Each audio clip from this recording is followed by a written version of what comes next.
In this lecture, I will cover the Visual Principles Part 1. This is the beginning of the Art G100 Basic Graphic Design course, and in this lecture I'll be covering point, line, and plane, as well as the design principles and elements. We'll discuss how simple concepts can be articulated with a restricted number of shapes, and at the end I will talk about the assignment that is associated with this lecture. So to start off, we want to talk about point, line, and plane because these are really the building blocks of design. Everything that we create as designers is made up of a combination of these point, line, and plane. And as we start discussing these further, you'll also start to realize that your visual environment is really built up of these basic building blocks as well.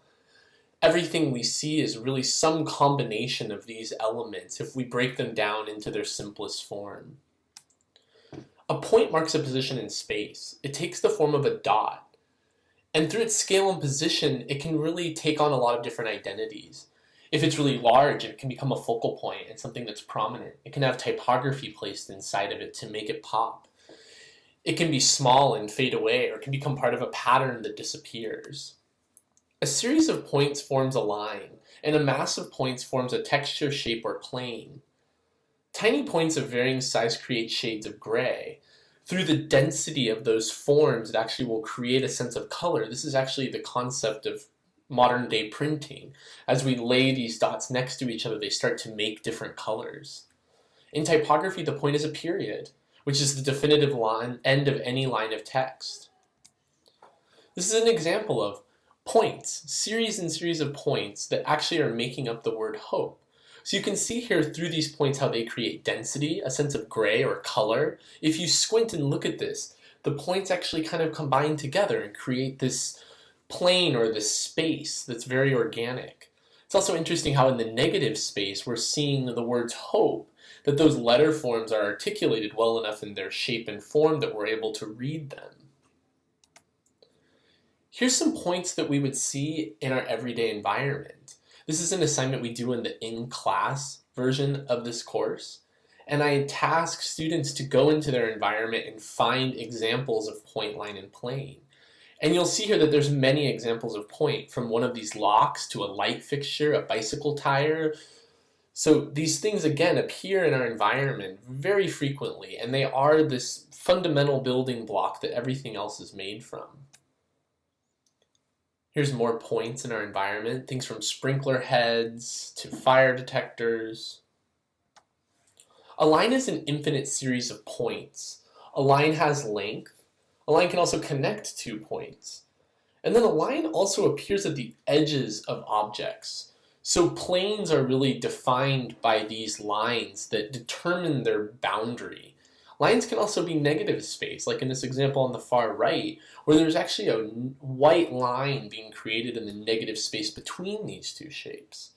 So it's just important to remember that points are really the building block of line, and line in a lot of ways is the building block of plane. But these things all connect. As we start looking at how these apply and how we see them in our environment, you'll start noticing that there's a lot of overlap. Lines are drawn with a brush, pen, pencil, mouse, or digital code. They just need to have that quality of having length. But they can be rendered in a lot of different styles and ways. They can be straight, curved, continuous, broken. You'll even notice on the far right here that lines of text, that's why we call them lines of text, they actually can appear as lines when those letter forms connect together so closely. Here's an example of the word fear articulated with continuous lines. So you'll see here how the lines are determining the outline and the form of these letter forms, and that their density is helping us be able to read this word. Here's another one where lines are actually connecting to create the word tension. There's actually overlapping of the lines in the letter forms to make them stand out from the lines that are surrounding it. Here's examples of lines from our environment. Everything from spokes on a bicycle wheel to power lines, railings on a stairwell, lines in planters. So these things exist very frequently in our environment. Here's more examples, lines in grout of brick or tile.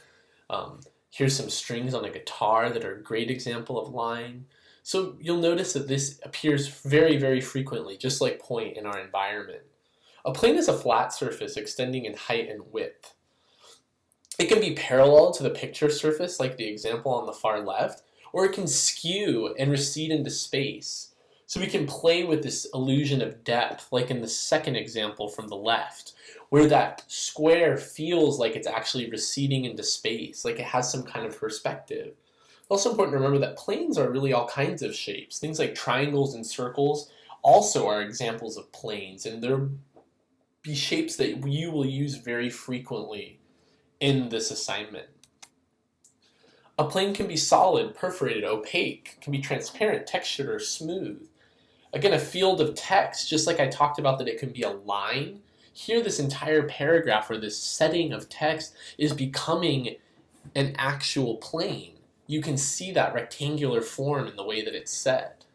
And then in the left-hand side, you can see where we can add color or gradient to make an appearance of something that's 3D, or we can add texture to make something have a certain type of appearance. A graphic object that encloses three-dimensional space has volume, so it has height, width, and depth. The angle at which the elements recede reflects the position of the viewer. So this is something that we will use sometimes in design. We want to create a sense of 3D or volume, and this is really an illusion. And you'll notice that there's some different ways to do this. The one on the left really uses color and the use of a highlight to create an appearance that that circle is more spherical. Or in the center and the right one, we're actually using strategies of perspective to connect these shapes together to make them feel like they're extruded or that they have volume. You also notice that again color is used here with shading to indicate where light might hit this object. So these are important things to remember, to know as we're working through assignments. Although we won't be dealing with very many things in 3D in this class, you'll want to be familiar with these concepts as a designer because they may come in handy as you're rendering or creating some kind of composition. So lastly, I wanted to show some other examples and just talk about how much, again, overlap there is between these things. These are examples of planes, but you'll notice here at the top in the middle, there's an example of a point right in the middle of that trash can. And that really, in a way, a circular plane is just an enlarged point. So there's a lot of overlap, and it's just important for you to be able to identify these things and understand that these overlaps are important, because these overlaps are really what helps us understand our visual environment. Here's more planes, like these windows in the top left on the building, these rectangular planes that are on that space, or the stop sign, which is really a very large plane. These sidewalks, the actual bricks, the grout lines around them are actually lines, but the bricks themselves are great examples of plane. So why are we doing this? Why does this matter? Well, again, like I said, these are the building blocks of design. You'll notice that point, line, and plane appear all over the work of designers. Here's some patterns that were created out of points and lines. Very simple, interesting black and white patterns. Here's some other ones that are created from lines, points, planes. Very simple patterns, but very effective and very frequently things that we use as designers. Here's some books that focus on geometric graphics. It's a very popular style in design, and that really does, in a way, isolate you to simple shapes. Here's a series of invitations for openings that feature very geometric designs, this use of triangular shapes and circles. So although what we're doing in this unit is very simple, and we're going to restrict you in terms of what you can and can't do, it's important to focus on these concepts, and we believe that this restriction is going to help you understand them more clearly. And then they really will apply later on to your design work when you move on to other classes or other places. So although as graphic designers we frequently use typography in our work to communicate meaning, we very often are required to communicate meaning without words. And that's really a very complex and large part of our job, is finding ways to communicate abstract ideas to people through shapes. And that's really the core of this assignment. We're going to look at how do we take concepts and articulate them visually without words. And this might be difficult at first, but this will really lead to you being able to communicate more clearly and universally as a designer. Because eventually you're going to be able to use these principles and concepts and stack them and combine them and leverage them to create more meaning for even more complex ideas. So the first concept we want to talk about is balance. And balance in design is really similar to our physical environment. If things have very large items at the top and are precariously stacked on smaller items, it's going to feel like it might fall over. Just in the way that if you stack the largest book and slowly stack down to the smallest one, you're not creating a stable composition or a stable stack of books. And that really applies to design. Balance provides stability and structure, and it's really about weight distribution. So some of it is about the size of items or the scale, but it's also about where they're placed in a composition and how they relate to each other. And we are always striving to create balanced compositions, things that feel pleasing to the eye. Or sometimes you might be tasked with creating a composition that is purposefully unbalanced, but that's a decision you want to make as a designer. Again, design is about intent.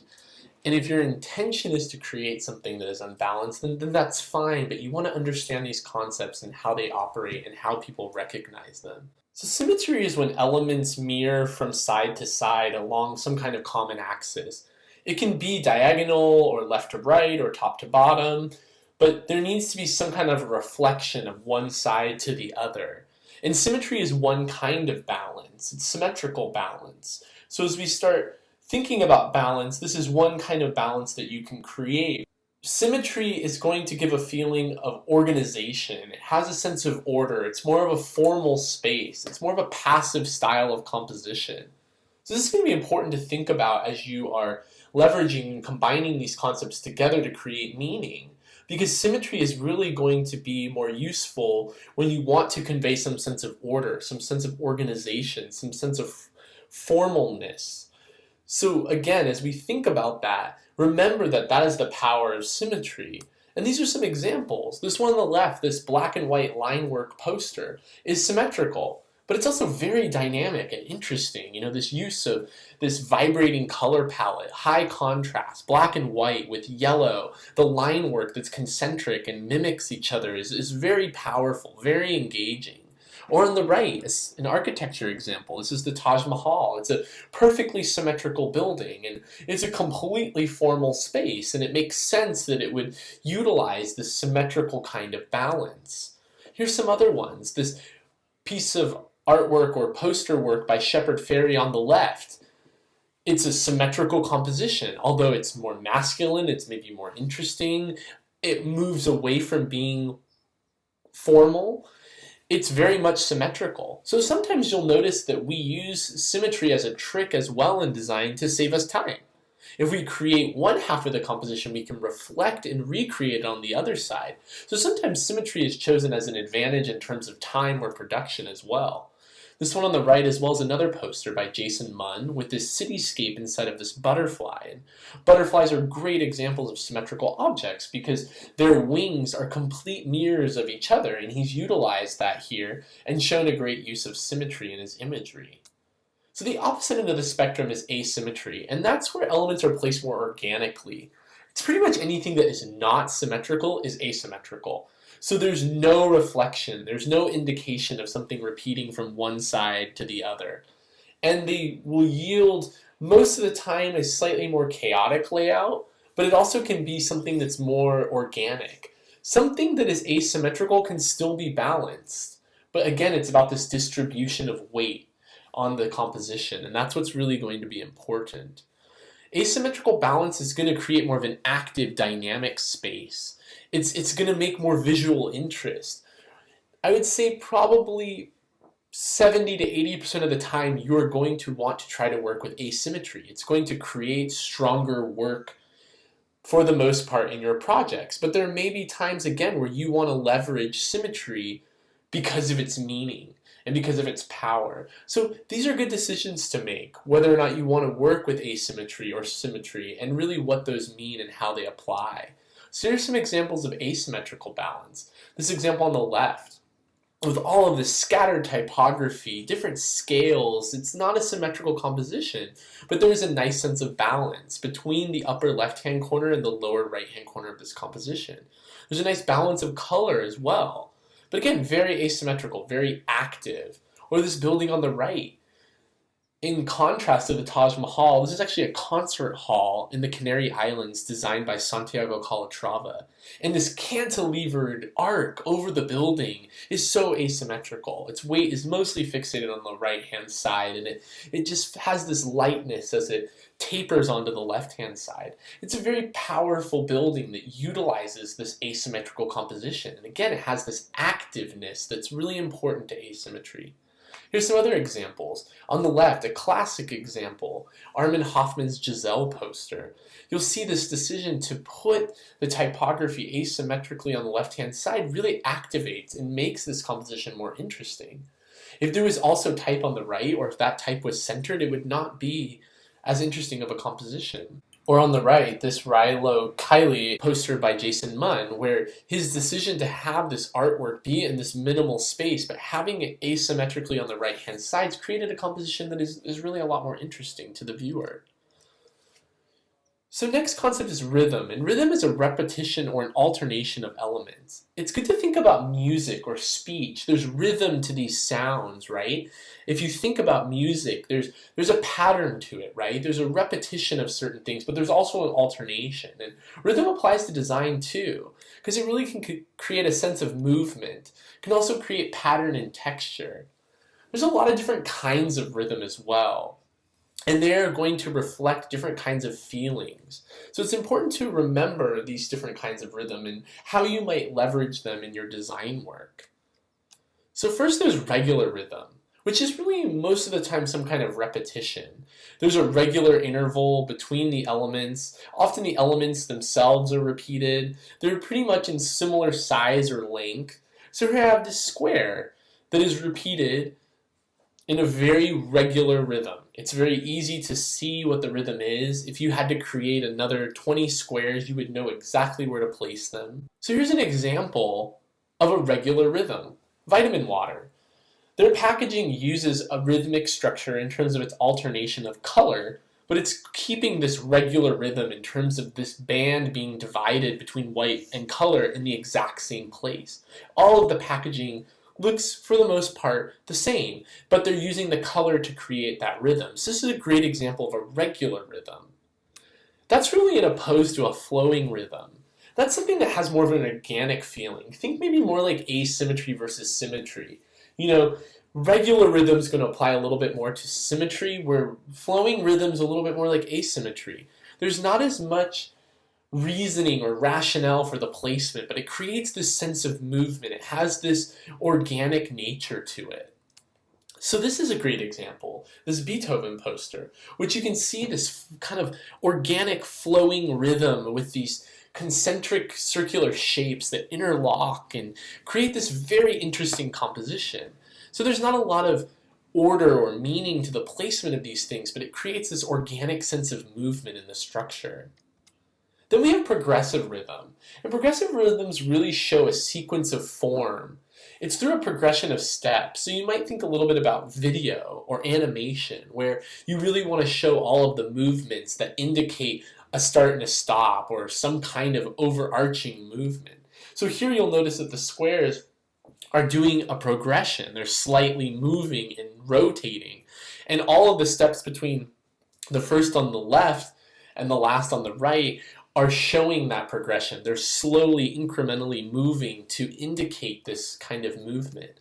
So motion graphics are a great example of this, where we want to show the steps. We want to create something that feels like it's moving. So it needs to happen incrementally so that our eye sees these elements moving across a page.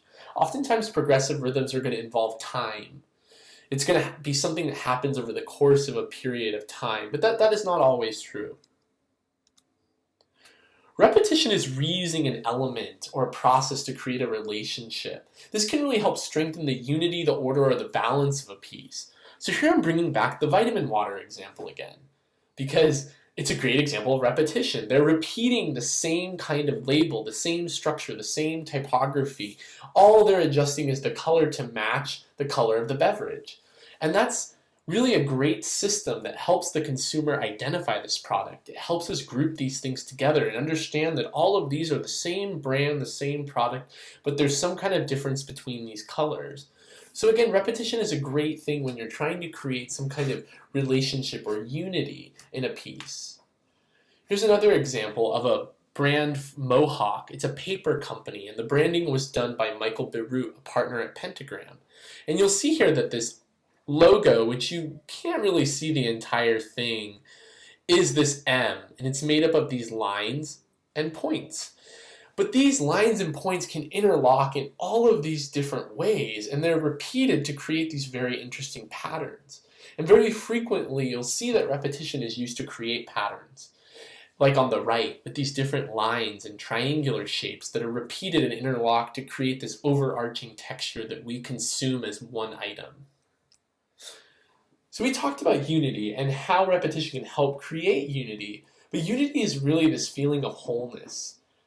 It's achieved when everything feels like it fits together, and sometimes that means that items have something in common. Maybe everything's a similar color or similar scale, or they're placed in a similar way, or they're aligned in a certain format.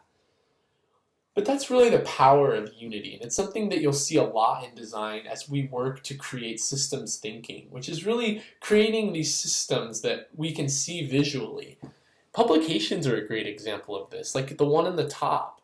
These covers of these books, although they're different subject matters, they're different authors, different titles, there's a system applied here to the graphics. They all use the same typeface for the titles, the same typeface and size for the author's name. They're all placed in the exact same spot. They have similar color palette. The logo is always in the lower right-hand corner. So that's creating unity. It's helping us understand that these things go together. They're related to each other. Or magazines.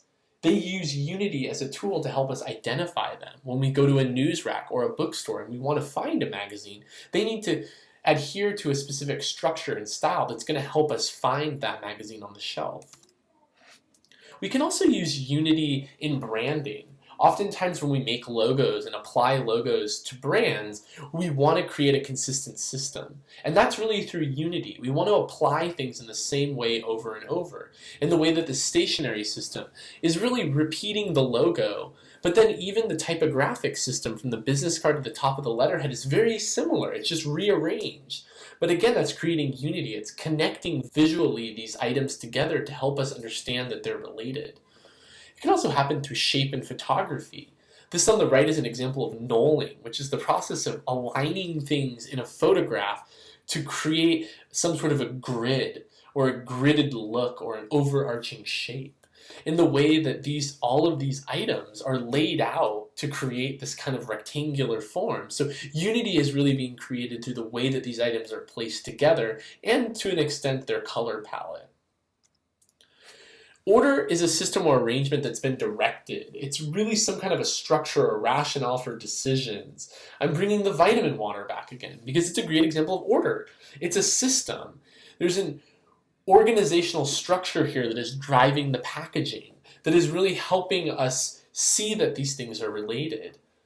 So as we're going through this, you're already probably starting to realize that there's a lot of overlap between these concepts, but they're not exactly the same. But that's important because they are all related to each other, and that's what makes them powerful. And as you combine them, you'll start to see how you can leverage them in different ways or combine them in different ways to say something different.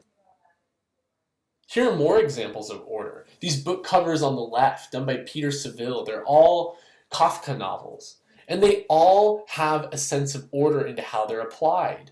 They all use similar graphic elements, right? This eye. They have similar typography treatments. Same with this packaging on the right. There is a similar motif to all of them.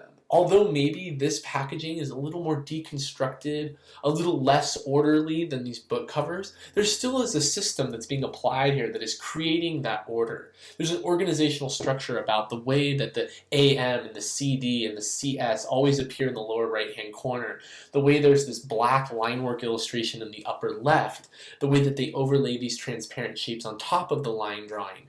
That's a system that's creating that sense of order. Scale is really about size, but it is a complex concept because it's also about relative size. The scale of one thing to another in a composition can say a lot about what you're looking at. It can also help indicate the scale or the size of the environment that the design is living in. Scale can also sometimes be a dimensional element. It can help us understand what's important in a composition. It can help us understand what you want me to look at first. Here's a great example with these chess pieces, and then you'll notice this small dog to the right of the center black chess piece. And that is a scale cue. It's really helping us try to understand, are these very, very large chess pieces, or is that a very, very small dog? But the relationship of those two items helps us start to wonder and think about the scale of this composition. And that's really important to understand because that relative scale, so the scale of these two items together, is helping us have an idea of what we're looking at. If you've ever bought something on eBay or Craigslist or even seen things in books, sometimes people will put a quarter or a dollar bill or some common item into a photograph with the item they're selling so that we understand how large it is. Because it's hard to understand the scale of something if there isn't some common measure that we can relate to, that we understand. And so that's where scale becomes really powerful. Here we're looking at scale in terms of buildings on the left. So these are the buildings of New York, and they're scaled in relationship to each other. So it helps us see how tiny the Statue of Liberty is in comparison to the Chrysler Building. So sometimes scale can help us see the relationship between items within a composition. Same with on the right here, the way that the largest percentage is the biggest red arrow. So in this infographic, scale is really helping us see the relationship between these exports of Africa. It's helping me see that more of these exports are going to China than anywhere else in the world, right? So scale can sometimes help us understand the relationship between items in our compositions. Emphasis is where an element or elements within a composition contain a hierarchy of visual importance. So it's really, where do you want someone to look? Emphasis is what's important and what do you want someone to see? Like in this little example here, your eyes here, then here. Isn't that fascinating? It's really drawing you through this composition. And it's a very key and important concept to graphic designers because as we communicate visually, it's important that we are communicating the information in the correct order.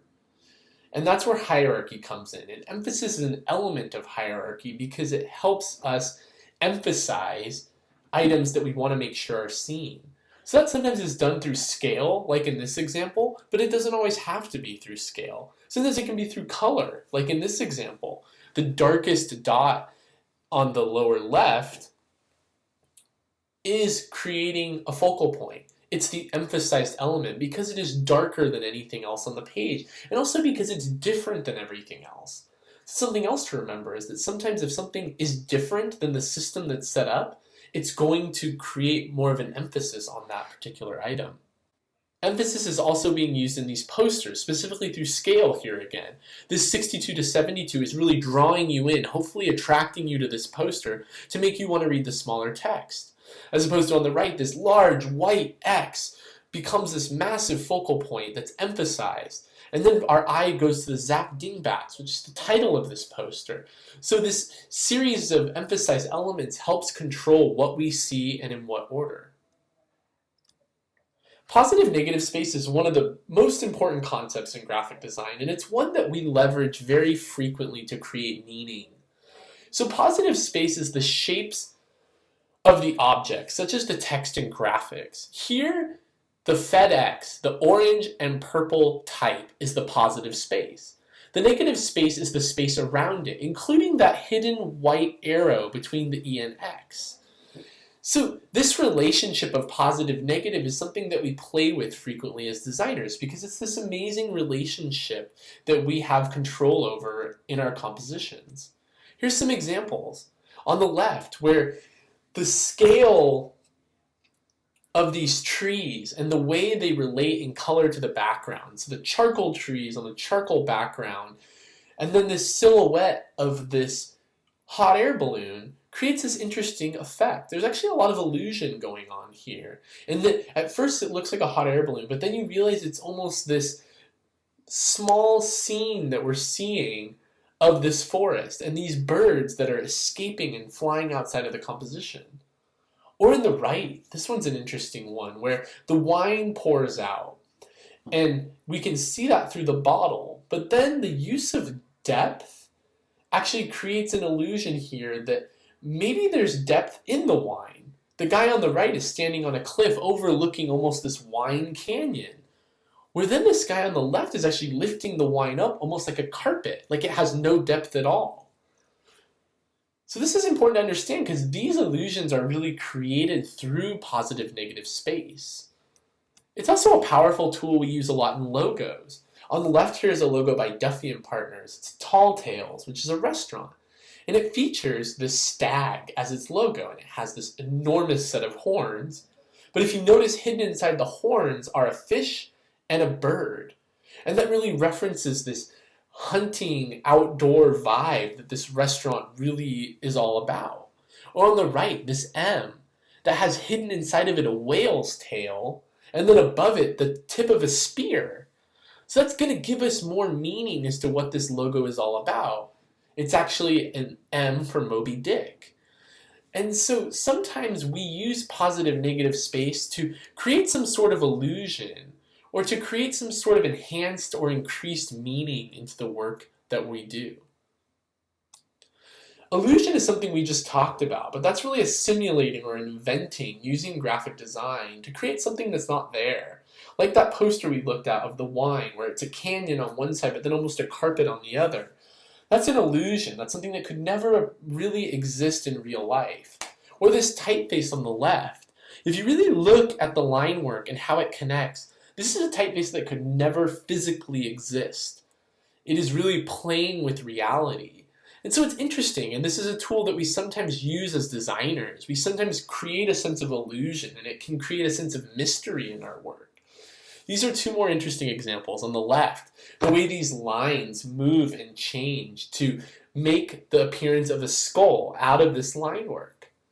It's hard to see at first, but once you see it, you can't not see it.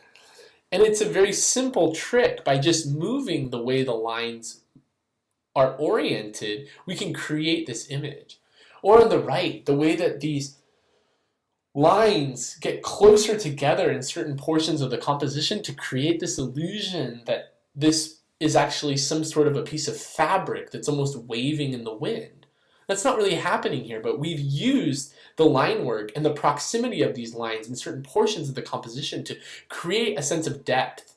And that's a great trick, a great sense of illusion brought to design. Space is another concept we're going to deal with, and space is really the amount of area the design contains. So sometimes space is your format. It's the size of the magazine or the size of the poster. But space also has another connotation, which really is more about depth. It really relies a little bit on the concept of illusion, that you can create a sense of overlap or a sense that things are going over or under each other, even though this is a flat plane. These icons are a pretty great example of this, and if you look at the turtle on the left, the line work through shading has an indication that it's weaving in on itself. But it's not. That's an illusion. This is a flat icon. If you touch it, everything is on the same plane. But through these tricks of color and this appearance of overlapping, we're making it feel like there's a sense of space here, like there's a sense of 3D.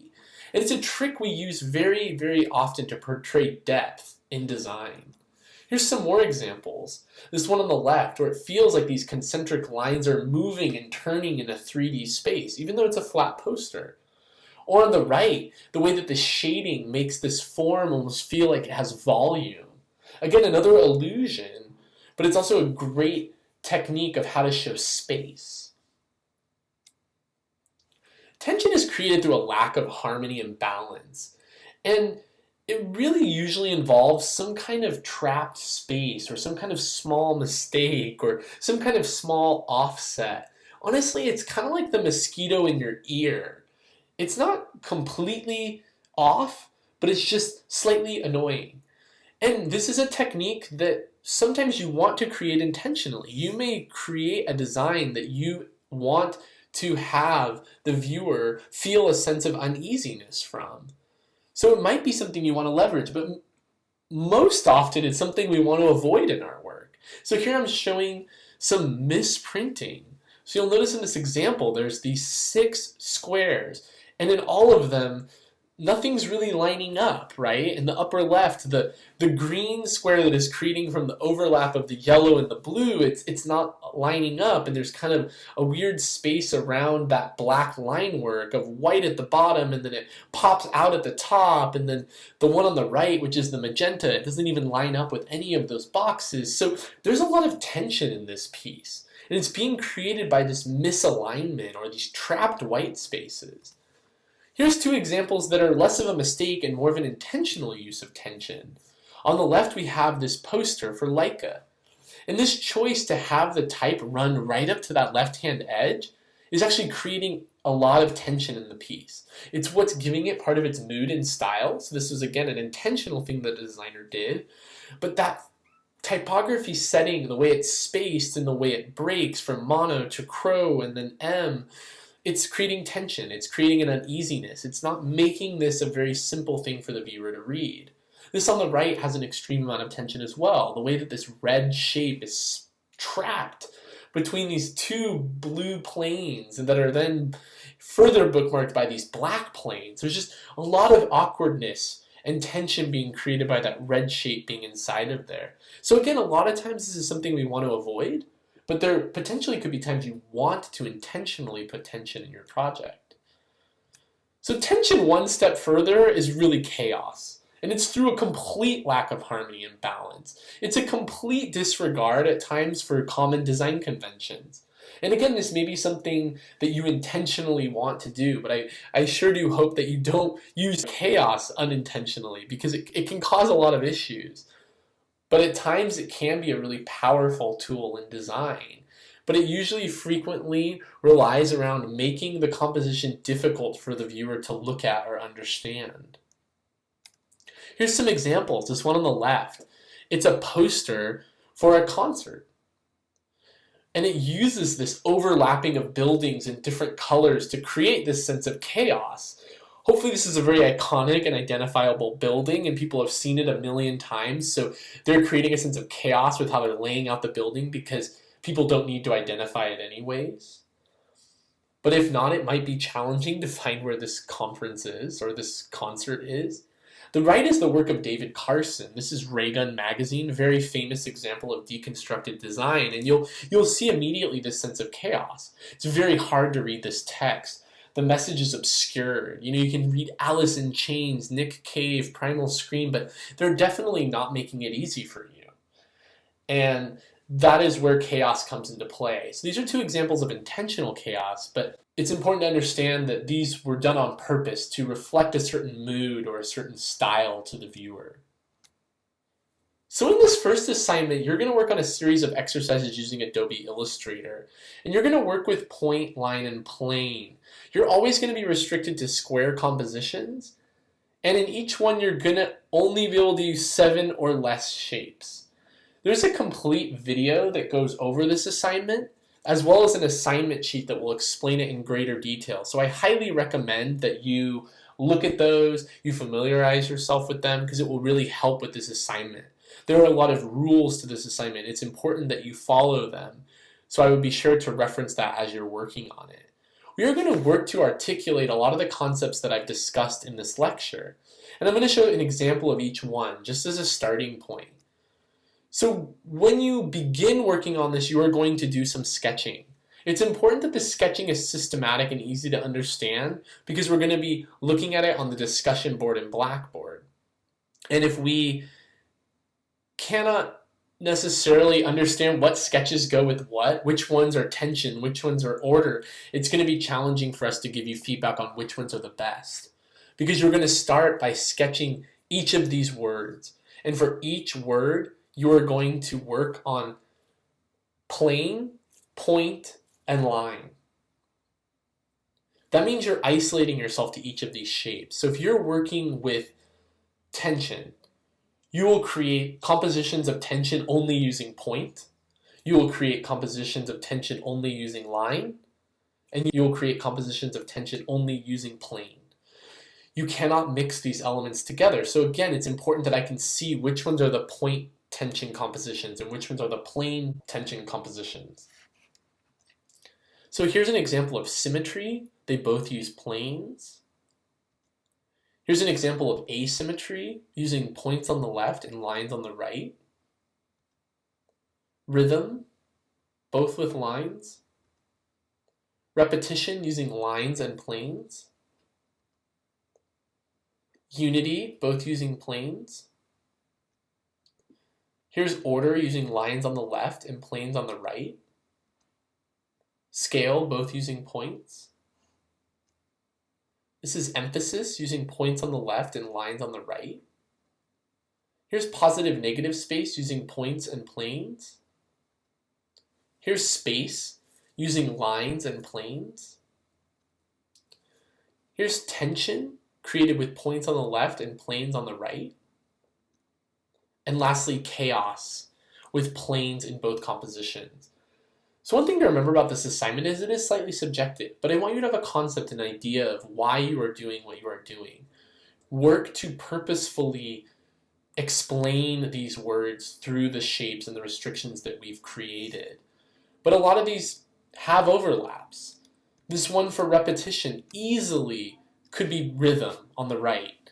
There is a sense of rhythm to that composition. So just challenge yourself to articulate these as best you can. And again, there are video tutorials as well as assignment sheets that can help you with this assignment. But if you have any questions, please remember to email your instructor.